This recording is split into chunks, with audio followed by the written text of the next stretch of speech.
Hello बच्चों, कैसे हैं आप सभी। आशा है आप सभी स्वस्थ होंगे और मस्त होंगे। आज हम अपनी इस वीडियो में 9वीं कक्षा की कृतिका भाग 1 का प्रथम पाठ इस जल प्रलय में के बारे में पढ़ेंगे। यह पाठ हमारा 9वीं कक्षा का कृतिका भाग का प्रथम पाठ है। स्वागत है आप सभी का हमारे YouTube channel let's study bye Hitesh sir में। इस जल प्रलय में जो हमारा पाठ है, इसके लेखक हैं फणीश्वर नाथ रेणु। इस जल प्रलय में फणीश्वर नाथ रेणु जी ने आप बीती बाढ़ की जो घटना है उसके बारे में बताया है। इस जल प्रलय में ऋण जल धन जल नाम से रेणु ने सूखा और बाढ़ पर कुछ अत्यंत मर्मस्पर्शी रिपोर्टाज लिखे हैं, जिसका एक सुंदर उदाहरण है इस जल प्रलय में। इस पाठ में उन्होंने सन 1975 की पटना की प्रलयंकारी बाढ़ का अत्यंत रोमांचक वर्णन किया है, जिसके वे स्वयं भुगतभोगी रहे। उस कठिन आपदा के समय की मानवीय व्यवस्था और यातना को रेणु ने शब्दों के माध्यम से साकार किया है। उन्होंने ऋण जल धन जल पुस्तक में कुत्ते की आवाज़ शीर्षक से पटना की बाढ़ का जो वर्णन किया है, उसे जाबिर हुसैन ने संपादित कर साक्ष्य पत्रिका के नदियों की आग विशेषांक में इस जल प्रलय में शीर्षक से संकलित किया है। प्रस्तुत पाठ वहीं से लिया गया है। तो आपको समझ में आ गया होगा कि ये चैप्टर कहाँ से लिया गया है, और इसके बारे में हम पढ़ना शुरू करते हैं। मेरा गांव ऐसे इलाके में है जहां हर साल पश्चिम पूर्व और दक्षिण की कोसी, पनार, महानंदा और गंगा की बाढ़ से पीड़ित प्राणियों के समूह आकर पनाह लेते हैं। सावन भादों में ट्रेन की खिड़कियों से विशाल और सपाट परती पर गायें, बैल, भैंस, बकरों के हजारों झुंड मुंड देखकर ही लोग बाढ़ की विभीषिका का अंदाज़ा लगाते हैं। इसमें एक वर्ड आया है परती, जिसका मतलब होता है वह ज़मीन जो बोई नहीं जाती। एक होता है पनाह, पनाह का मतलब होता है शरण लेना, आड़ लेना। एक वर्ड इसमें आया है विभीषिका, विभीषिका का मतलब होता है भयंकरता। परती क्षेत्र में जन्म लेने के कारण अपने गांव के अधिकांश लोगों की तरह मैं भी तैरना नहीं जानता, किंतु 10 वर्ष की उम्र से पिछले साल तक बॉय स्काउट, स्वयंसेवक, राजनीतिक कार्यकर्ता अथवा रिलीफ वर्कर की हैसियत से बाढ़ पीड़ित क्षेत्रों में काम करता रहा हूं।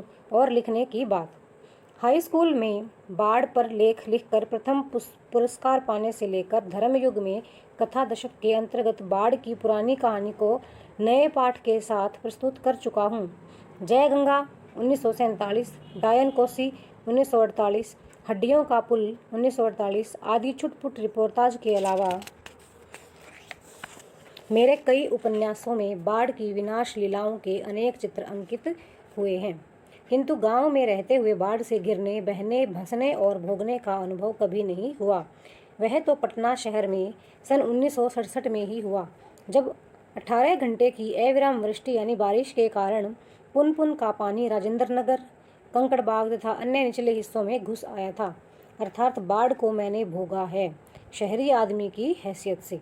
इसीलिए इस बार जब बाढ़ का पानी प्रवेश करने लगा, पटना का पश्चिमी इलाका छाती भर पानी में डूब गया, तो हम घर में ईंधन, आलू, मोमबत्ती, दिया सलाई, पीने का पानी और कंपोज की गोलियां जमा कर बैठ गए और प्रतीक्षा करने लगे।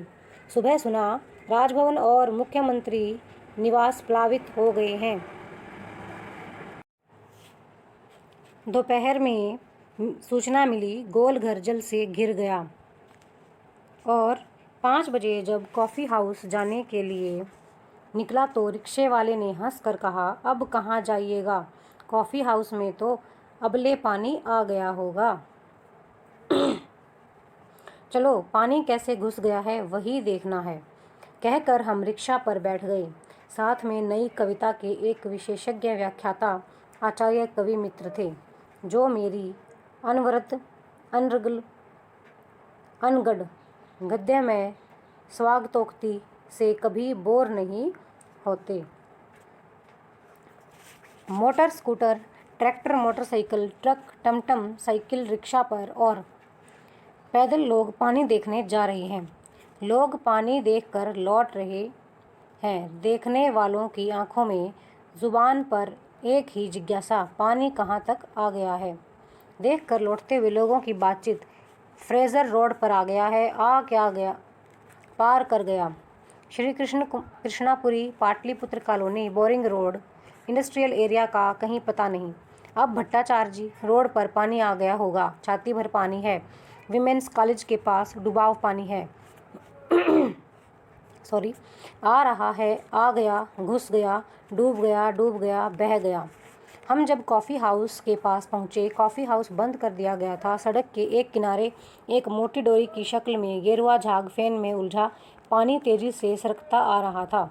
मैंने कहा, आचार्य जी, आगे जाने की ज़रूरत नहीं, वो देखिए आ रहा है मृत्यु का तरल दूत। आतंक के मारे मेरे दोनों हाथ बरबस जुड़ गए और सभ्य प्रणाम निवेदन में मेरे मुंह से कुछ अस्फुट शब्द निकले। अस्फुट होता है अस्पष्ट। रिक्शा वाला बहादुर है, कहता है, चलिए ना, थोड़ा और आगे।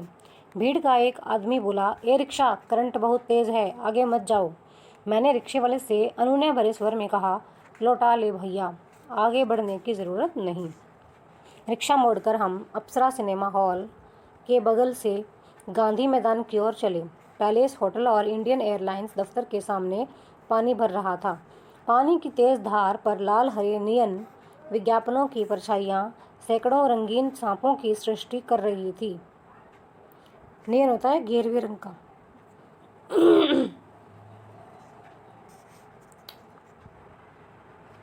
गांधी मैदान की रेलिंग के सहारे हजारों लोग खड़े देख रहे थे। दशहरा के दिन रामलीला के राम के रथ की प्रतीक्षा में जितने लोग रहते हैं, उससे कम नहीं थे। गांधी मैदान के आनंद उत्सव, सभा सम्मेलन और खेल कूद की सारी स्मृतियों पर धीरे धीरे एक गैरिक होता है गेरुए रंग का आवरण आच्छादित हो रहा था। आच्छादित होता है ढका हुआ। हरियाली पर शनै शनै पानी फिरते देखने का अनुभव सर्वथा नया था। इसी बीच एक अधेड़, मुष्टंड और गंवार जोर जोर से बोल उठा, इह, जब दानापुर डूब रहा था तो पटनिया बाबू लोग उलटकर देखने भी नहीं गए, अब बूझो। मैंने अपने आचार्य कवि मित्र से कहा, पहचान लीजिए, यही है वह आम आदमी जिसकी खोज हर साहित्यिक गोष्ठियों में होती रहती है। उसके वक्तव्य में दानापुर के बदले उत्तर बिहार अथवा कोई भी बाढ़ग्रस्त ग्रामीण क्षेत्र जोड़ दीजिए। शाम के 7:30 बज चुके हैं और आकाशवाणी के पटना केंद्र से स्थानीय समाचार प्रसारित हो रहा था। पान की दुकानों के सामने खड़े लोग चुपचाप उत्कर्ण होकर सुन रहे थे। उत्कर्ण होता है सुनने को उत्सुक। पानी हमारे स्टूडियो की सीढ़ियों तक पहुंच चुका है और किसी भी क्षण स्टूडियो में प्रवेश कर सकता है। समाचार दिन दहलाने वाला था। कलेजा धड़क उठा। मित्र के चेहरे पर भी आतंक की कई रेखाएं उभरी, किंतु हम तुरंत ही सहज हो गए, यानी चेहरे पर चेष्टा करके सहजता ले आए, क्योंकि हमारे चारों ओर कहीं कोई परेशान नजर नहीं आ रहा था। पानी देखकर लौटते हुए लोग आम दिनों की तरह हंस बोल रहे थे, बल्कि आज तनिक अधिक ही उत्साहित थे। हाँ, दुकानों में थोड़ी हड़बड़ी थी। नीचे के सामान ऊपर किए जा रहे थे। रिक्शा, टमटम, ट्रक और टेम्पो पर सामान लादे जा रहे थे। खरीद बिक्री बंद हो चुकी थी। पान वालों की बिक्री अचानक बढ़ गई थी। आसन्न संकट से कोई प्राणी आतंकित नहीं दिख रहा था। आसन होता है पास आया हुआ, निकट। पान वाले के आदमकद आईने में उतरे लोगों के बीच हमारी ही सूरतें मुर्रमी नजर आ रही थी। मुझे लगा, अब हम यहाँ थोड़ी देर भी ठहरेंगे तो वहाँ खड़े लोग किसी भी क्षण ठठा कर हम पर हंस सकते हैं। ज़रा इन बुज़दिलों का हुलिया देखो, क्योंकि वहाँ ऐसी ही बातें चारों ओर से उछाली जा रही थी। एक बार डूब ही जाए धनुषकोटि की तरह, ये एक जगह का नाम है, पटना लापता ना हो जाए कहीं, सब पाप धुल जाएगा। चलो गोल घर के मुंडे पर ताश की गड्डी लेकर बैठ जाएं। बिस्कोमान बिल्डिंग की छत पर क्यों नहीं भाई, यह माकूल मौका है। इनकम टैक्स वालों को इसी मौके पर काले कारोबारियों के घर पर छापा मारना चाहिए। आसामी बा माल। राजेंद्र नगर चौराहे पर मैगजीन कॉर्नर की आखिरी सीढ़ियों पर पत्र पत्रिकाएं पूर्ववत बिछी हुई थी। सोचा, एक सप्ताह की खुराक एक ही साथ ले लूं। क्या ले लूं? हिडली चेज या एक ही सप्ताह में फ्रेंच जर्मन सिखा देने वाली किताबें अथवा योग सिखाने वाली कोई सचित्र किताब। मुझे इस तरह किताबों को पलटते देखकर दुकान का नौजवान मालिक कृष्णा पता नहीं क्यों मुस्कुराने लगा।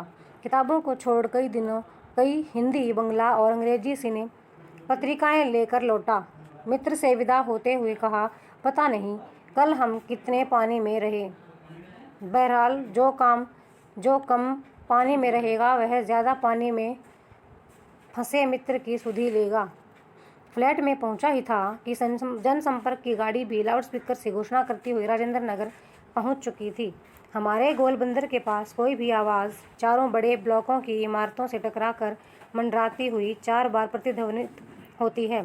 सिनेमा अथवा लॉटरी की प्रचार गाड़ी यहाँ पहुँचते ही भाइयों पुकार कर एक क्षण के लिए चुप हो जाती है। पुकार मंडराती हुई प्रतिध्वनित होती है, भाइयों भाइयों भाइयों। एक अलमस्त जवान रिक्शा चालक है जो अक्सर रात के सन्नाटे में सवारी पहुंचाकर लौटते समय इस गोलंबर के पास अलाप उठता है, सुन मेरे बंधु रे न सुन मोरे मितवा वाह वाह। गोलंबर के पास जनसंपर्क की गाड़ी से ऐलान किया जाने लगा, भाइयों ऐसी संभावना है कि बाढ़ का पानी रात्रि के करीब 12 बजे तक लोहानीपुर, कंकड़बाग और राजेंद्र नगर में घुस जाए, अतः आप लोग सावधान हो जाएं। प्रतिध्वनित, सावधान हो जाएं, सावधान हो जाएं। मैंने गृह स्वामिनी से पूछा, गैस का क्या हाल है? बस उसी का डर है, अब खत्म होने वाला है।